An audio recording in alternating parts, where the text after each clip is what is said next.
And so now the mutineers, who are prisoners aboard the Pandora, are locked inside a sinking ship with the guy that was supposed to get them out. Holy crap. And some of them weren't mutineers. Exactly. History, I'd like to follow me down the rabbit hole. History, I'd like to, frankly, I want to know. Hi, welcome back to HILF. History, I'd like to fuck with Dawn Brody. I'm Dawn Brody. Delighted, as always, to be coming to you from The Den. That's the Deluxe Edition Network. To find more great podcasts in The Den, click the link in our show notes or go to deluxeeditionnetwork.com. Now, this is part 2 of the Mutiny on the Bounty with author and school teacher Scott Edwin Williams. And in part 1, we met the crew of the Bounty, we fell in love with dreamy mutineer Fletcher Christian, and then, like everybody else, we learned to hate that brutal fuck, Captain Bligh, and we watched him and his sad sack crew of 18 as they were packed into that open-air boat and then pushed out to sea, where most of them survived a harrowing journey across thousands of miles back to England. Holy shit. Now today, we catch up with the ones we left behind. Find out what happened to those who chose to stay in Tahiti, to those who were captured, and of course the fate of the smokestack himself, Fletcher Christian, who sets out in search of a whole new life and actually finds it. Let's get started. Hi, how you doing, Dawn? Hi, welcome back. We're talking over an ocean and many time zones away. And Lightbulb Moments in Human History, so good. It's right now 2 series. Are you going to make it more? Is there going to be a 3rd book in the series? Oh, yeah. Look, there's going to be probably end up being 5 books. Because the way it works is the first book took like probably 50 million years because it went from cavemen to the end of the Roman Empire. The second book is like is from the Middle Ages to the Scientific Revolution, which is about 1,000 years. The third book, because of the speed of human achievement, the third book's going to take up probably about 50 years. So I'm going to have to, it's going to end up being, like you get to the 20th century, it's going to be like a book of every decade. I don't think I'm going to manage that, but yeah, it actually is like an illustration of how human knowledge is, doubling, quadrupling so regularly. Yeah, so it's very much a it'll be God knows how many books. Oh, good. Well, hopefully just keep doing it, man. People will, as people are eating them, keep feeding them. Exactly. If you're reading the first book in your series, The Lightbulb Moments in Human History, which is Cave to Colosseum, it says that you'll be entertained, and along the way, you'll find answers to questions such as, why did the Sumerians have temple prostitutes? Just how psychotic was the God of the Old Testament? Why did parents in ancient Greece encourage their young sons to take older male lovers? And what on earth inspired the Mayans to have tobacco enemas? I mean, Scott. These are the burning questions I answer in my books. You are just, have you ever, I don't know, maybe you're the most perfect guest I've ever had. I know you're kind of a fan, so I hope that curls your toes, but I don't know how peanut butter and jelly, somebody was like, well, that's it. We don't have to find something better to go with peanut butter. We just found it. But I do want to know, I have to know the answer to one of these. And I've chosen, would you please tell us, why did parents in ancient Greece encourage their young sons to take older male lovers? Okay. Well, it was basically it was called pederastic mentoring. So basically you would... Sure. Yeah. So you would get an older guy who would teach your son the ways of the world, the politics and war and everything, and they would sort of take them under their wing and do other things. But basically in ancient Greece, that wasn't a problem. Like I go out of my way to point out that nowadays it would be considered statutory rape, but in those days it was doable. It was normal. It was, to our minds, weird. But yeah, they didn't want. In fact, they had a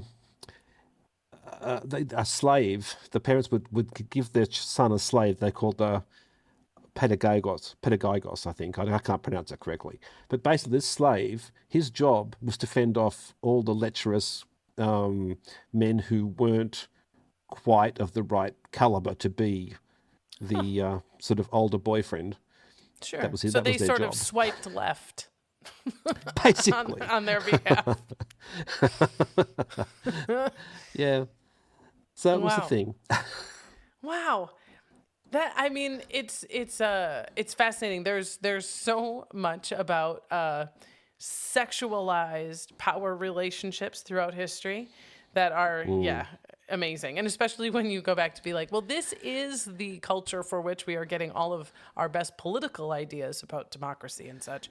But we can pick out the stuff we don't Well, like, democracy in Greece lasted for about 170 years. which is a blip. Yep, absolutely. So it didn't last that long. Well, we've managed to make it last a little bit longer this time. Hopefully we can keep it going, but Yeah, go team. there are some concerns. Go team. I think there are some concerns. I think, we can do. I think that I am definitely a cheerleader for this one, and it is tough, as you've noted, as a student of history. It's hard to maintain optimism in a way, but it is also rich with examples of survival. And the issue is the micro macro, right?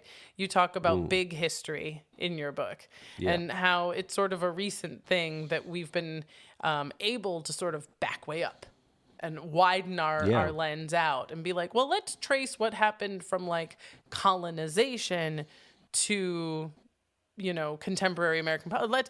And you can see sort of the movements and the tides of history.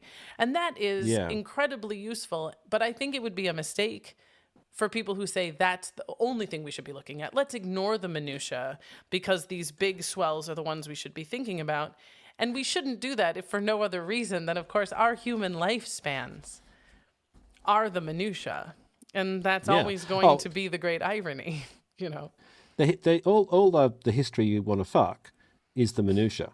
You don't want to. The big history is like, it's interesting and it shows you movements over long periods of time, but it isn't interesting from the point of view of you don't get the human stories. Yeah, you go, the colonists arrive and then they moved west. You're like, no. Yeah. That's why I like to tell you that William Bligh came out dick first. From the book. It's important to me that you know that he was naked. I think that's really critical. And indeed, we are going to go from that big wide lens back down, zoop, onto our crew of mutineers aboard the Bounty. And when last we met, we had met our cast of characters. We met the lead mutineer and former gentleman, Fletcher Christian. We met cunty Captain Bligh, who's just bad at everything except, it turns out, for navigating ships through anything. And then we followed Bligh and his loyalists in that little boat, man, across the open ocean, eating biscuits and trying not to poop on each other for so long. And, probably failing. Indeed. And now we conclude our tale with what happened to the mutineers who were last seen dancing and jeering aboard the Bounty, probably shaking their tattooed butt cheeks. Now, the first individual to see these mutineers ever again is the individual who is sent from London to pursue the mutineers, to hunt them down. And this man's name is Edward Edwards. Captain Eddie Edwards. It's a real name. I cannot believe what cruel person would name their child Edward Edwards. And it's 10 days because William Bligh comes ashore in London and London's like, what the fuck? Are you fucking serious? And of course he tells his side of the story, which is terrible. Oh, yeah. And 10 days later, Captain Edward Edwards is aboard Her Majesty's Pandora to go round up these fucking mutineer fucks. Not on our watch. King George has been through enough, and we're going to bring these guys right into justice. And his first stop, very logically, is to go to Tahiti. It's where we last saw them. It's where they're most likely to be. If nothing else, we'll find the trail. And the idea is they're not going to be hard to spot among the indigenous population. They can hardly blend in. And even if they have become like, real fundamental members of society, we got a ton of stuff to trade and bribe. We're going to find these fucking guys if they're there. Yeah. Edward Edwards is shocked, however, to find that he gets within sight of Tahiti and out in the canoes come the mutineers. And they get on board like, hi, wow, we saw you guys. We're so glad you're here because we couldn't fit in the boat. Remember when we were talking about how many people were like, I don't want to be a part of this mutiny, but I can't, there isn't room for me in the boat. And they're like, we're the guys who couldn't. And they can hardly get their sentence out. And old Eddie Edwards has them in shackles, slaps them a few times, and puts them in restraints. Because he's like, I've been ordered to treat each and every one of you as mutineers. And just as he's sort of explaining this, and their faces are kind of going, wait, what? 2 more canoes come out with a couple more mutineers like, wait for us. We can't wait to tell our side. Go away. Right, exactly. And they think they're saved for a hot minute because they look over the shoulder and they see this guy, Tommy Hayward. And they're like, oh, thank God, Thomas Hayward. Oh, thank God, because he was there. He got in the boat with Bligh. He witnessed the whole thing. He would be the ones who could say, Fletcher Christian had a gun on us. He told us we couldn't get in the boat. We were totally like, please don't. He'll vouch. Yeah. So they're like, Thomas, remember? And Thomas Hayward just shrugs. Goes, I don't know if I remember it, actually. It's hard to say. What a dick. Exactly. And they are like, boy, don't think this guy gets the riot act, too. They're like, fuck. Eventually, and with, again, not much difficulty, Eddie Edwards rounds up about 10 of the mutineers. And they tell him, right? We separated. There are more mutineers, but we separated from them. We're the ones who stayed here. And he goes, okay, where did they go? And they're like, we don't know. Are you nuts? Look around. No, nobody knows. And they are kept in jail. They have wet hammocks. They're given no food. They have a constant guard. But then even that becomes like Edwards doesn't feel good about it. And so still at anchor in Tahiti, while they're looking to see if there's more, Edward Edwards builds what's known as Pandora's Box, which is an 18-foot by 11-foot prison. That's 5 meters by about 3.5-ish meters. It holds 14 guys. Everyone's chained up inside. He had it custom built on deck of the Pandora. There's 2 tiny holes for ventilation, but even those are covered with iron bars, so it's like halves the airflow, you know? And you have to crawl through this small ass hole to get in there. There's no shade, so you cook your ass in the sun. There's no cover. You're soaked in the fucking rain. They're given next to nothing to eat. There's 2 buckets to shit in, and they're just guarded constantly. And these guys sitting there for 2 months before they even leave Tahiti. Right? God. Then they go out, and Edwards is looking for Fletcher Christian, right? That's the guy that everybody knows was the one that we got to get. And eventually he looks around, he island hops for a minute. He's like, never mind, we're going to head on back to London, get these guys to meet their fate. And he runs aground on the Great Barrier Reef. And the Pandora starts to fucking sink. Now get this, Scott. The ship hits the reef, starts to sink. And I don't know if it's because the irons weren't great or part of the impact or whatever, but a few of the prisoners in Pandora's box managed to like get out of their irons. And the captain orders them to be reshackled. The boat is still sinking. And he's thinking they're bailing out water, and he's like, lock them up. Finally, they realize that the boat is lost. This ship is going to absolutely submerge. And at the very last minute, he says, okay, you can let them out. And this guy, the armorer's assistant, is like, fuck, yes, right? And he gets down there and he opens up the thing and he crawls through that tiny ass door and he gets his keys and he starts to unshackle everybody so they can get out. Yeah. And while he's in there, some asshole, whether they were worse than Edwards, who knows, closes the hatch behind him on a sinking fucking ship. And then he gets knocked off the ship. And so now the mutineers, who are prisoners aboard the Pandora, are locked inside a sinking ship with the guy that was supposed to get them out. Holy crap. And some of them weren't mutineers. Exactly. So now they're like, oh my fuck, we're drowning. This is how it goes. And as they're drowning, can we just hear it for you talk about the light bulb moments, the minutia? One of these wonderful human beings, a sailor, we don't know where he comes from and we don't know where he goes to. William Moulter, just a young sailor, appears through those fucking bars on the top and says, I will die and drown with you. I'm going to keep working on this. And he is hacking at those doors and he's working on them hinges. And in the meantime, our guy inside is like, okay. And he continues to unshackle everybody.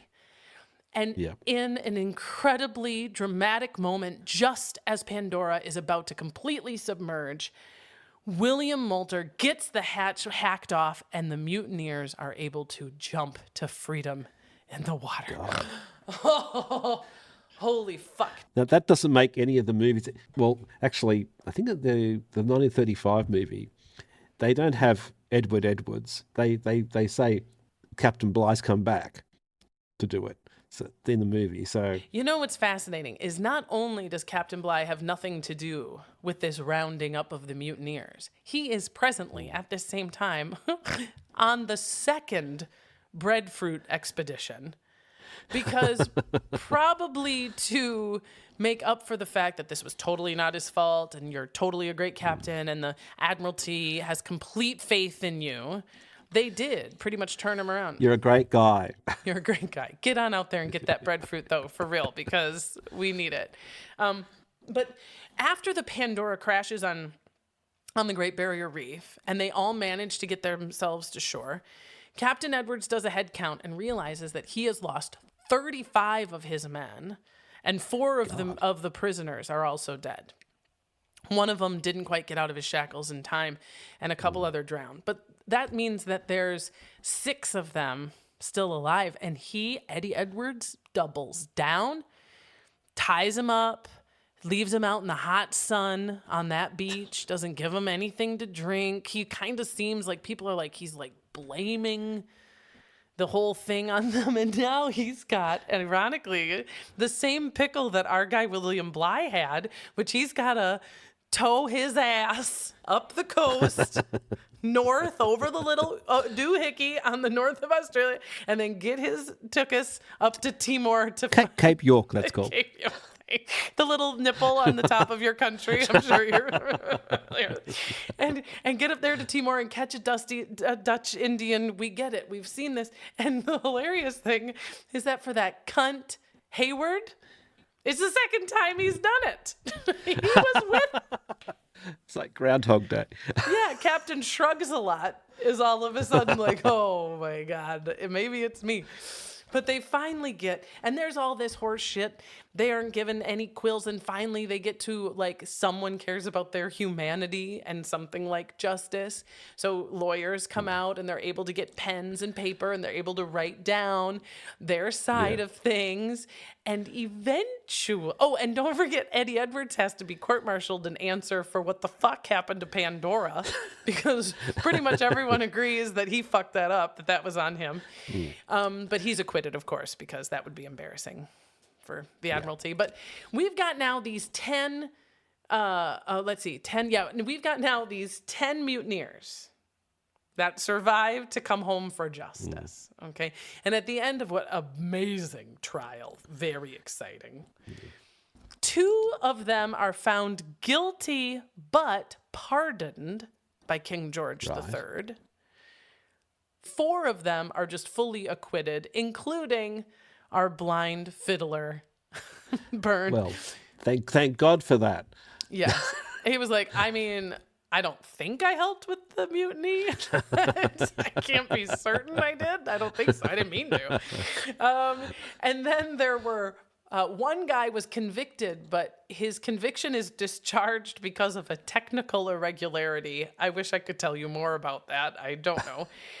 And then 3, Scott, of these sad sacks are found guilty and hanged without mercy.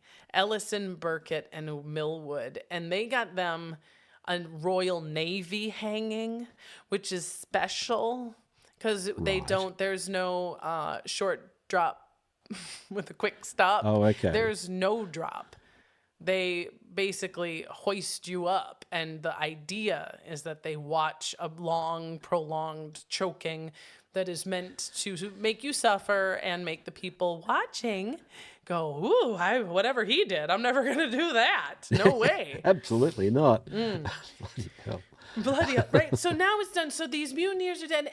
And slowly, things start bubbling up in newspapers and in the mumblings among high-ranking people within Her Majesty's Navy.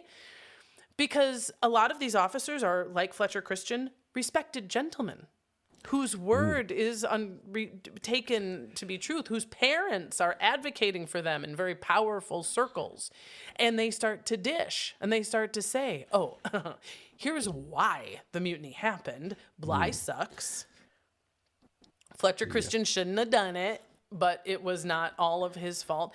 One of the guys writes while he's in prison a little account that is like secretly published and passed among some of the like higher up. It's called Vidi e Scio, which is Latin for I saw and I know. And it's just like, ooh, in the room where it happened kind of stuff. Very kinky.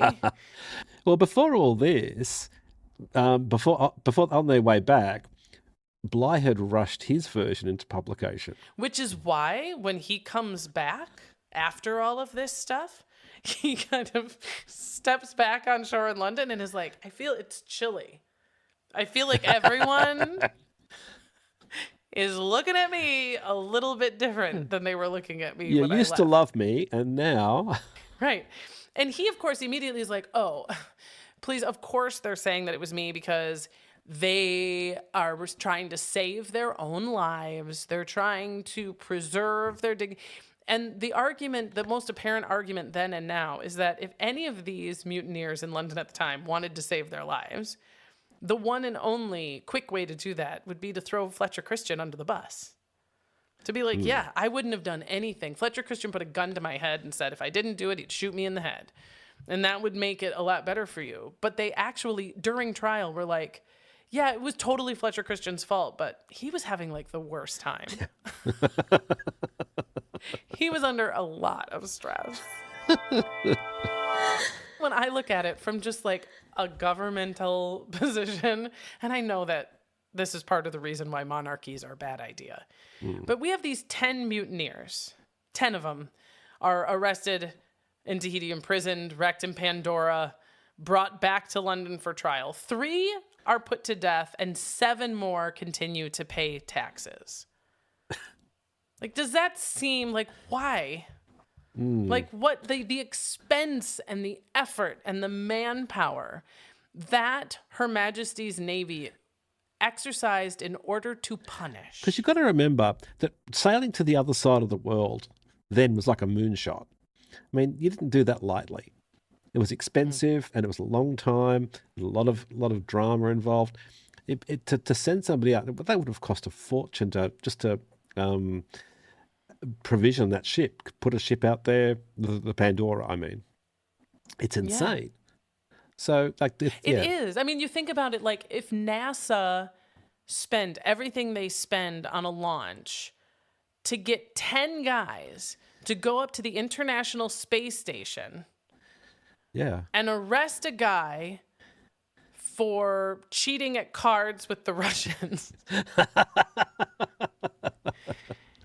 You know, just to kill him or just to say, oh, our bad, you aren't guilty. Yeah. I mean, but I think that it also, as ridiculous as it is really illuminating, because when you can sort of sense the systemic oppression of classes and of all of the little hierarchies that exist within a hierarchy, you do kind of understand the pressure that Fletcher Christian would have been under, simultaneously feeling like a Superman because he's a gentleman. Yep. And the systemic oppression of like a bad captain and really what they are able to do. Yeah. And I mean, I know we're stepping back a little bit, but that kind of, those people then rocking up to have been oppressed by like a class system, suddenly rocking up to Tahiti, where it's like a hippie commune, free love and everything. That must have been mind-blowing for them. Absolutely. Absolutely. And really, that is where we will go next, my friend, because when we come back from this short break, we are going to answer a question that was a permeating mystery for decades, which is, where did Fletcher Christian go? And where is the bounty? When we come back. Excellent. This podcast is part of the Deluxe Edition Network. To find other great shows on the network, head over to deluxeeditionnetwork.com. That's deluxeeditionnetwork.com. What do you get when you take two childhood friends with a passion for unexplored history and a whole lot of booze? You get us, Queen's Podcast. And here at Queen's, we are spilling the tea on all kinds of women from history. From New Orleans voodoo queen, Marie Laveau, to Marie Antoinette, and everything in between. Each queen is paired with a cocktail recipe that will totally get you in the mood to hear the fun, dramatic, and juicy stories of fascinating women from history. Listen wherever you get your podcasts. Cheers!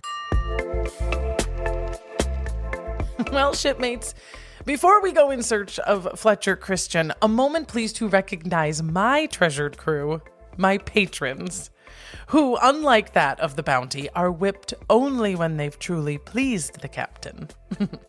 Raise your cutlasses to the newest member of our crew, Natalie B. She is part of a valued group that ensure that no one sells you dick cream or NFTs during our HILFs. Natalie also has access to bonus content, like me reading the first letter that William Bligh wrote home to his wife after the mutiny, describing to her what happened and how it was totally not his fault. Check out what's what at patreon.com/HILF podcast. Then head over to Instagram and... Follow me, follow me, follow me, follow. Follow me, follow me, follow me, follow. Follow me, follow me, follow me, follow. Follow me, follow me, follow me, follow.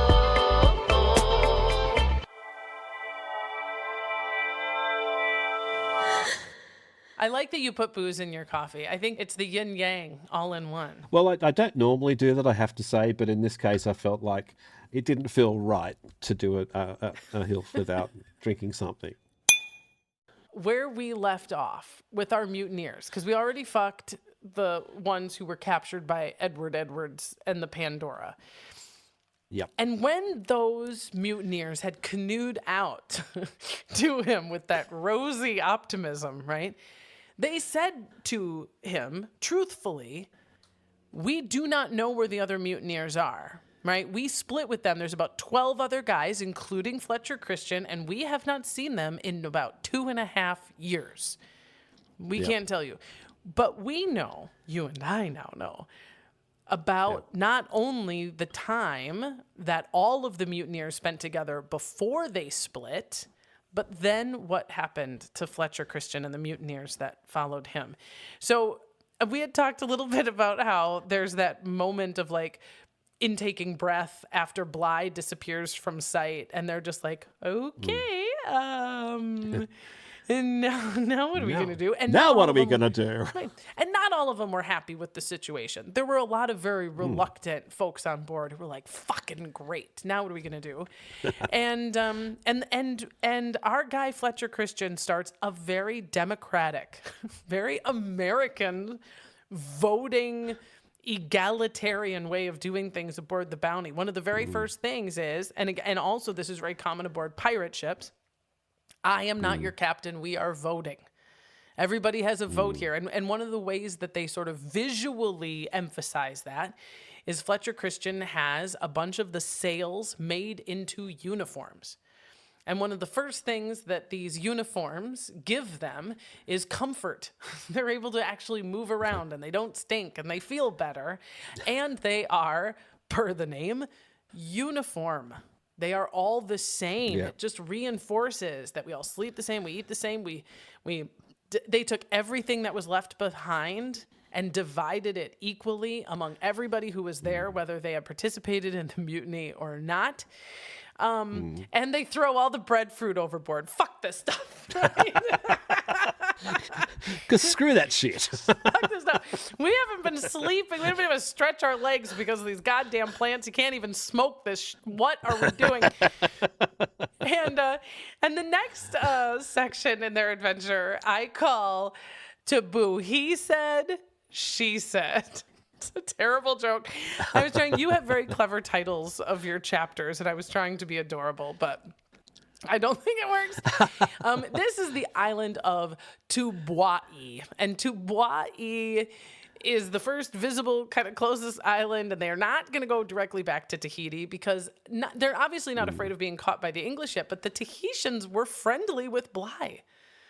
And part of the friendship with Bligh relies on them trying to be friends with England. So there's reason to believe that if the Tahitians know that these are mutineers, they would take them prisoner, if only to appease their English trading partners, you know? Well, apparently Bligh told the Tahitian king that he was Captain Cook's son, because they wanted to know where's Captain Cook? Right. We loved him.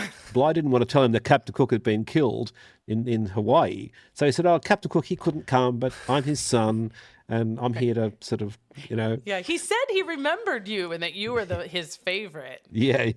He has to do that because, the loyalties of the people of Tahiti were clear, which is sort of yet another reason to wonder why Captain Edwards would have come down so hard on the mutineers that were living very openly in Tahiti.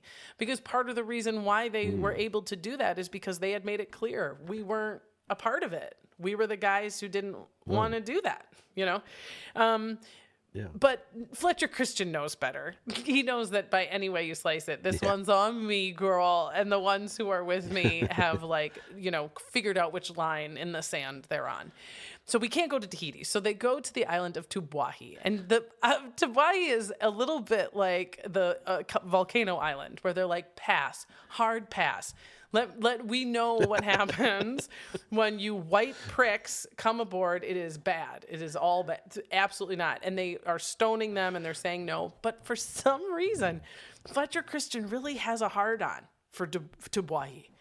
And he's like, I just really think this is where we need to go. So he sneaks around the other side of the island where there's less people and less rocks. And they literally sneak aboard, sneak ashore, and they kind of make trails. And they ultimately, between bribing, and they have guns, of course, guns are a very big deal, they're able to build what they call Fort George there in Tubwai. And they call it, which is great, it's a very apropos name, because Fort George is just let the record show, Fort George, named after King George III, because I did not mutiny against King George III. I love King George III. King George III is my guy.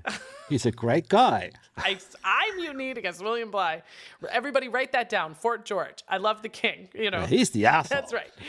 So, and also their numbers have grown. If you remember, we got 12 mutineers, we have about 25 mutineers, but they had to do enough running around to get their stuff that they now also have 9 women that they've picked up in Tahiti, including Fletcher Christian's new girl. Her name, I tried really hard to find a pronunciation of it. You can get a lot of pronunciations online, but I'm going to do my best. Yeah. Her name is Mauautua, but Fletcher Christian calls her Isabella after his hot cousin he wanted to marry. Sounds pretty good. Which makes sense. There's 8 extra men, 8 indigenous men. It's not problematic at all. Not problematic at all. Hi, guys. Welcome aboard.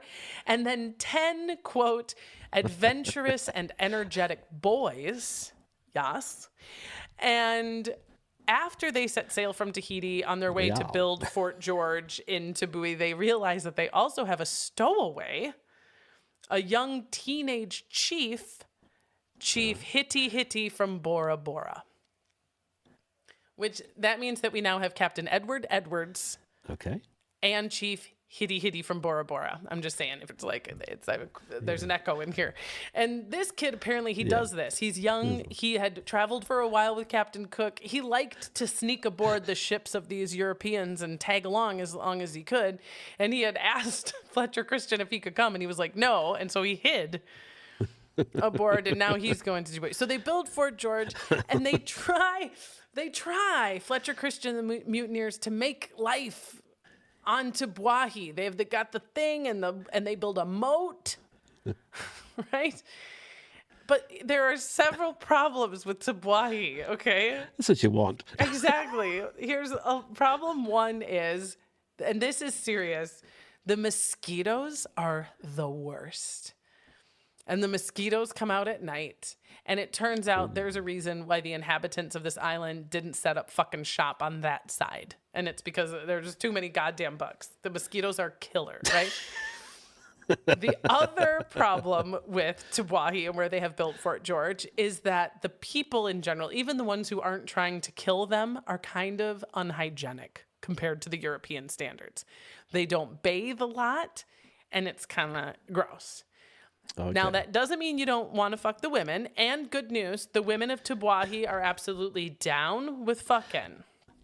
The problem is they only will fuck at their place.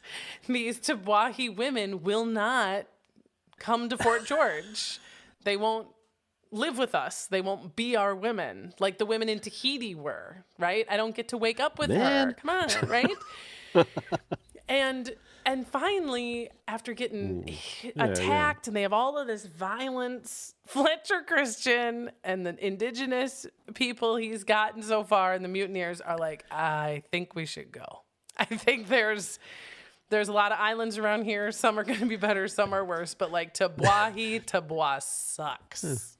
Right? This is not good, though. This is right. This is not good. And so this is when they put it to a vote. And just true to form, our guy Fletcher Christian's like, okay, hey man, you don't like it?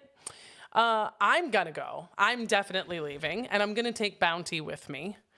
And if anyone wants to, I'll drop you off wherever you want, and I'm gonna go off and search for something better. And this is what the folks who tell Edward Edwards is when we got dropped off in Tahiti to wait for you. And they went their way. So it was our already sort of like the guilty and the innocent was our idea. But obviously you didn't see it that way. It is time, my good friend Scott, to join hands, sip whatever whiskey we have left, and follow the man Fletcher Christian. The year is 1808. It's 20 years after Fletcher Christian was last heard of. Okay? The people who actually knew him last saw him about 25 years ago when he left London. And the last anybody who has been accounted for saw of him, it's been 20 plus years he sailed out in the middle of nowhere. No one's seen the boat, and no one has seen any of them mutineers. And one day, an American ship called the Topaz has a captain named William Folger, and he stumbles upon this isolated island in the middle of fucking nowhere, which is saying a lot when you're in the ocean. Really in the middle of nowhere. Like, there's no little islands around this. There is nothing within sight. This thing is as isolated as an island can be, and it's bright green. It looks like heaven. And so he clearly goes ashore. And when he gets ashore, Let's check it let's out. see what this is. He is met by a community of people that are super white, super welcoming. They speak English. They are practicing Christians. There is only one adult male, and it's an adult white male. There are 9 Polynesian women and 26 mixed blood children, the oldest of whom is about 18. Now, keep in mind, this is an American ship, so they have even less context than maybe anyone else in the ocean might have been, right? And so they are like, what the fuck? Who the fuck? Why the fuck, right? And eventually people that know are like, who is this white guy? Is it Fletcher Christian? How'd they get here? If that's not him, where are the rest of the mutineers? And it is that question that you and I are about to answer. Let's just reestablish our timeline for a hot minute. The mutiny happened in April of 1789. 5 months later, our buddy William, he abandons Tabuahi in September of 1789, and it's the, where do we go? And they have picked up these women, the indigenous men, and they are just on a boat, just left, nothing there, right? Nope, nothing there. The indigenous people are like, I know kind of some places we definitely should not go. And they're like, okay, well, that's kind of helpful. And in the midst of all this, Fletcher Christian is going through all of William Bligh's stuff. He's looking through his papers and his charts and his books to see if there's anything he can use to help him out. And in the pages of one of these charts, he finds this itty bitty dot of an island that is already called Pitcairn Island. It was apparently named after some 15-year-old sailor who had first spotted it, and his last name was Pitcairn. When they were like, great, that's its name. But otherwise, nobody knew anything about it. Roughly where it was, it got the name of this kid who first saw it. And it was believed that it was uninhabited, and it was believed that it would have fresh water and maybe some kind of life-sustaining stuff on her. You know, you talked earlier about the comparisons to the outer space and the moon landing. I mean, this is definitely astronauts in outer space finding an habitable planet, you know? Oh, yeah. You don't say no to that.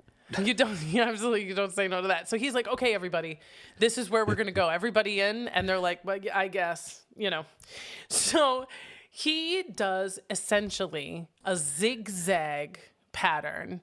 Kind of like, oh, it's super cold. I think we've gotten closer to the Arctic. Okay, warmer. Now we go left, left, left, left, west, west, up, over, over. I mean, it is a very imprecise science, but he kind of thinks he knows ballpark where it should be. And they are out here for weeks, just like every other ship of people for weeks. Eventually you're getting hungry. People are getting pissed off. And then, oh my God, he spots it. They find Pitcairn Island and they're like, fuck. Now this island seems like a place that you would visit, Scott. I feel like, have you ever been to Pitcairn Island? Oh, no. I've been on South Pacific cruises, and I've been to some interesting little islands, but not Pitcairn. I don't think it's very small. Like I've been to Vanuatu, and I've been to Fiji, and I've been to places like that. Yeah. I imagine I can readily imagine what it was like, having seen lots of those places. Oh, and amazing. The images really are jaw-dropping. It is, and when you say it's small, it is 1 mile by 1.5 miles, which is about 1.6 kilometers by about 2.5 kilometers. It's teeny tiny, but lucky strike that they find it. Needle in a haystack stuff. They're all very excited, and the first problem is just landing the goddamn boat. They keep trying, like, okay, there it is. And we can't get the surf and the wind kind of conspire against that. There's just no way to get close enough to drop an anchor. There's nothing to catch. There's no shore that you can paddle to. I mean, they are just getting hammered. And yet, as this hammering and the impossibility of like getting to shore continues to evolve, they're like super thrilled by it, because this means, one, ain't nobody else going to be able to super easily get on shore and get us. So this is kind of great for us once we figure it out. And 2, we've been fucking getting slapped out here for ages and nobody's thrown any rocks at us. This is awesome. Yeah, it's a tiny island. If anyone could, and we've got there, if they're up there, they could get right up above us, you know, so that's kind of good too. So it makes it like even more appetizing, right? Eventually they finally get a break and they're able to get ashore. And they can see fairly quickly that there were people here. There are some drawings. There's some cave drawings, some writings on the rock. There are paths. They're super overgrown, but there are like distinguishable paths through the woods. They can see gardens, maybe some like evidence that there were gardens, but it doesn't take long because it's a tiny ass place to realize there's nobody there. And that the third problem is there's no more problems. That's it. This place is actually as perfect as it gets. And Fletcher Christian, I like to imagine that he comes running on board just, you know, his sail uniform is long gone. He is just like, you're welcome, sluts. We did it. And let me just give you, too, how right he is. I would like everyone to get a pen and write down what they realize. Oh, my God, when they get aboard Pitcairn and really start walking around, girl, there are no mosquitoes. None. There are paper mulberry trees for making cloth. There's candle nut trees for light. There's pandanus palms for thatching. There's lots of fish, shellfish, lobsters. There's egg-laying birds everywhere. And there's fresh water, clean, fresh, clear water. And between what's on that island and what's on the boat, there's coconuts, breadfruit, surprise, exactly, mangoes, plantains, oranges, sweet potatoes, hogs, chickens. Woo! I mean, they can't get away. Everybody gets a coconut. You get a coconut. You get a coconut. Everybody gets a coconut. I'm not like that, sure, Captain Bligh. I don't care if you eat mine. It's crazy. And they've got chickens and hogs and goats who can now multiply. My God. There are 28 mouths to feed, 15 men, 12 women, and a little baby girl. And if you think that the mutineers were fucking stoked about like what this miracle island just delivered, stop for a moment to consider the founding mothers of Pitcairn Island. And man, Scott, I am so obsessed with the founding mothers of Pitcairn Island. It has been a real labor for me not to go headfirst into these sluts from the moment that they sort of started tagging along into the story. But you had mentioned that there was like sort of a free love sort of thing happening in Tahiti, like compared to like what London was like, which is a little bit more accurate now. I think, and probably in the decades that some of the later colonists came. But at the time that the bounty was there, that was not the case. Tahiti and life in Tahiti really sucked for women. None of these women, by the way, were kidnapped. All of the women who went aboard the bounty were given a choice, wanted to go, had something that we would describe as love, affection, devotion, something like that, to either the men they went with or just the idea of leaving Tahiti. Because life on Tahiti for women, it sucked. It had a 3-tiered class system that in many ways reflected the 3-tiered class system on the ships. And it was sort of a serendipitous thing. You had your highborn, your middleborn, and your lowborn. And the highborn had fairer skin. The lowborn had darker skin. And the women were permitted to sleep with the Europeans that came aboard, but only by class and by the permission of their men. So lowborn women could sleep with lowborn sailors. Right. Your highborn women could only sleep with the captains, and only Cook and Bligh had ever been there, and both of them were like, "Thank you, no, thank you, no, we're fine." There, as children in Tahiti, boys and girls were both deliberately malfigured. Girls' heads were pressed; their foreheads were pressed to make them flatter. The boys had their necks elongated. Until they menstruated, girls learned the same tools like how to make fish hooks and how to cook and stuff like that as the boys did. But as soon as they menstruated, they were tattooed to indicate it and were now forbidden from touching or eating most of the food and all of the best food. Yeah. Okay, so this is not something I at had dinner. any understanding of at all. Oh, right. This is one of the things that the truth about the Mutiny on the Bounty was so illuminating. At dinner, the custom was at dinner that the males were the only ones who could touch the food. And so they would prepare and eat all the food, and all the women could do was dance lasciviously for them. Well, some things were good. So it was okay. There was perks along the way. And one of the reasons why this would have been invisible is because, of course, historians don't care about the domestic lives of indigenous people in general, and they care even less about the women, right? So these sort of elements would have been sort of overlooked or completely misunderstood because... So there was this mystery among historians for centuries as to why there weren't more white European children in the Tahitian and Polynesian islands. Because God knows they were fucking these women constantly. And the women were sort of given somewhat freely, but there weren't a ton of children that came from it. And the general answer to that question was, well, Indonesian women just ovulate less. Which they don't ovulate less. They have clearly a grasp on contraception, abortion. Tahitian women. Yes. Contraception, abortion, and infanticide. So the way that it sort of worked at that time in the Tahitian culture was that most girl children were murdered at birth, infanticide. What? Any boy that was in any way small, deformed, had crossed class lines, or was disliked at all. And so because of the high levels of infanticide for undesirable children, Tahitian women had, of course, mastered contraception and or abortion. The reasons, and they're like, what evidence? This was a question I listened to a historian talk about. What evidence do we have? And the answer is the proof is in no pudding.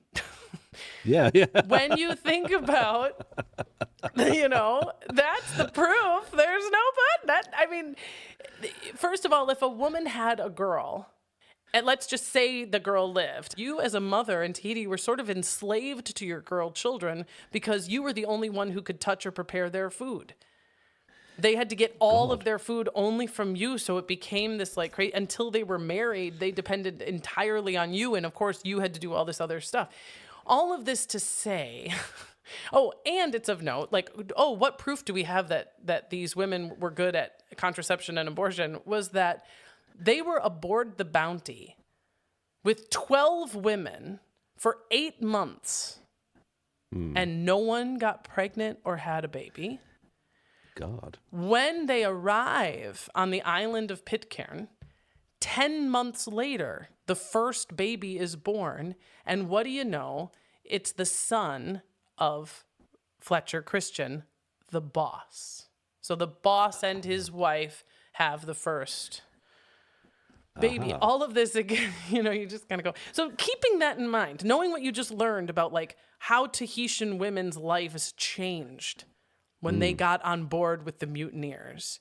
Consider this other mystery that seemed to evade people was who burned the Bounty to ashes less than a week after they arrived on Pitcairn Island. It was like a controversy among the Fletcher Christian mutineers was okay, we got to this island that obviously there's no way to get away from except for that one little boat. And in less than 7 days, it goes up in flames. And apparently because of the tar in the hull, it was a glorious flame. And it had been cleaned out, emptied out before it was caught on fire.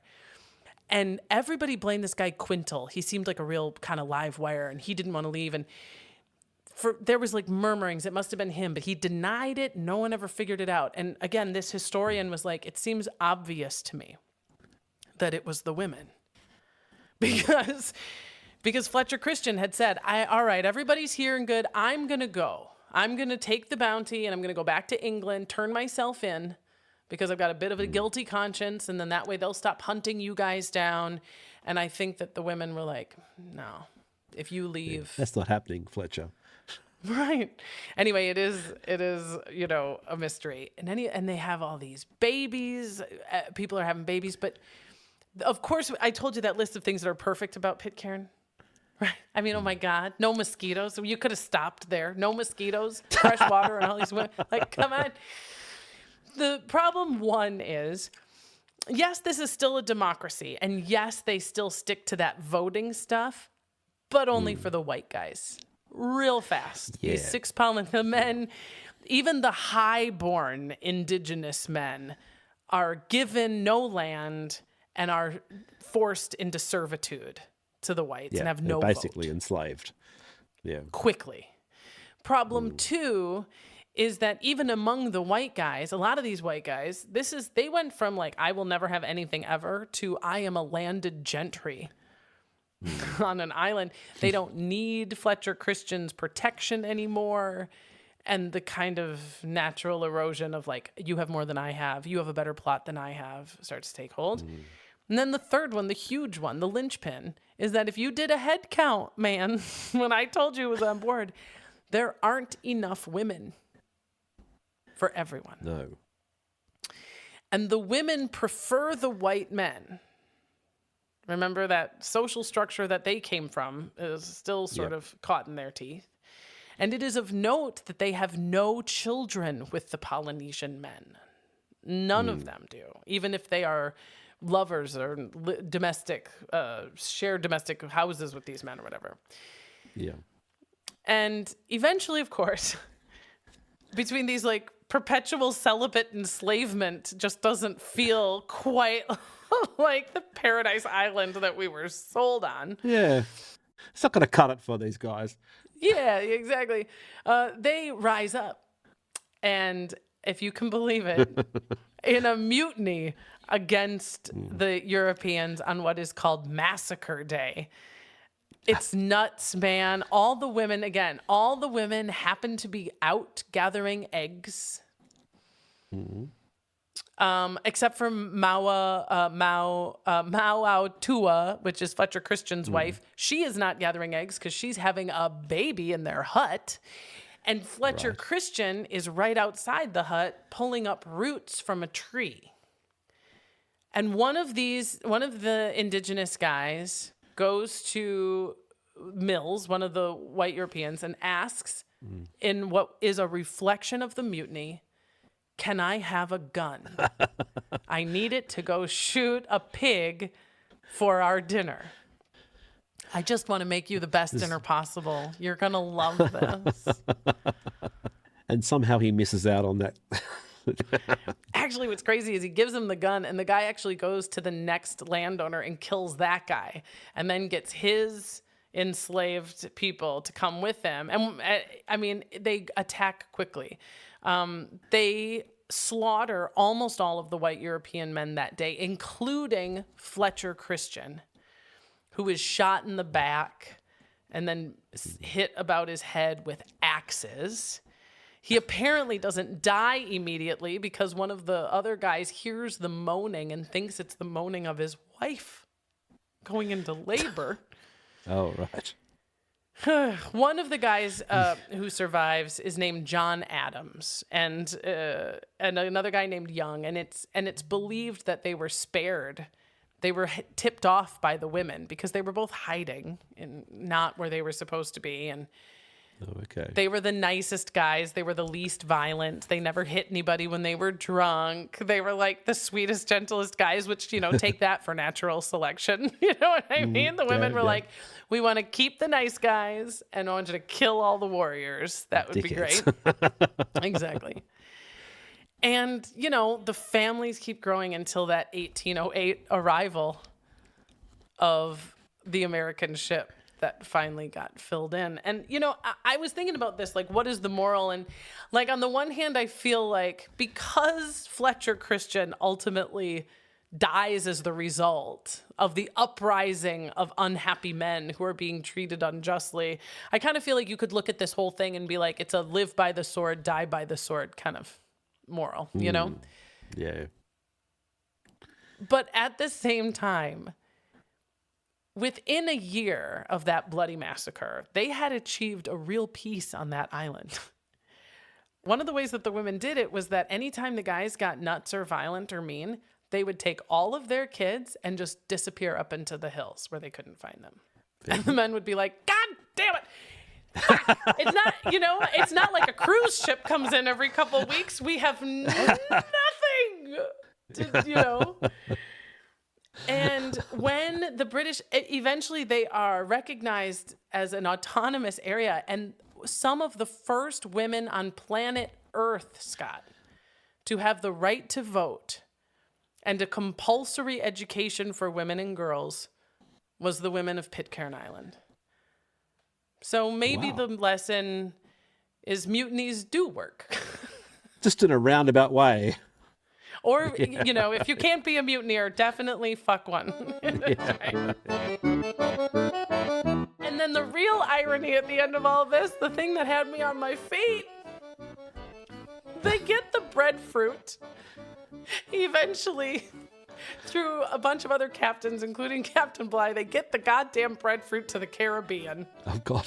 And they won't eat it. They hate it. They won't eat it.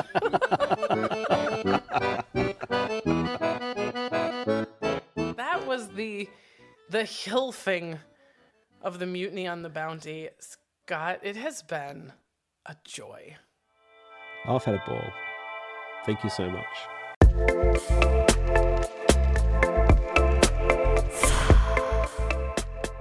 Come on. Oh, that was such an incredible journey. And I'm so glad that you were along for the ride. Now go check out Scott and his book, Lightbulb Moments in Human History. You will find links to all of it in our show notes. Now, the next new episode also involves some pirates of a sort, looking for independence in a way. It's the history of the Conch Republic, the pseudo-autonomous state encompassing the Florida Keys. And it's a hilarious story with the hilarious guest, comedian Forrest Shaw, who is also the co-host of I Don't Know About That with Jim Jeffries. Until then, our theme song was composed and performed by Kat Perkins. A reminder that you can find my sources, links to the books, documentaries, and articles I reference in the summary of this episode, or by emailing us, hilfpodcast@gmail.com, or messaging us on social media @hilfpodcast. This has been HILF. History I'd like to fuck with Dawn Brody. I'm Dawn Brody, reminding you that history is a party, and everybody's coming.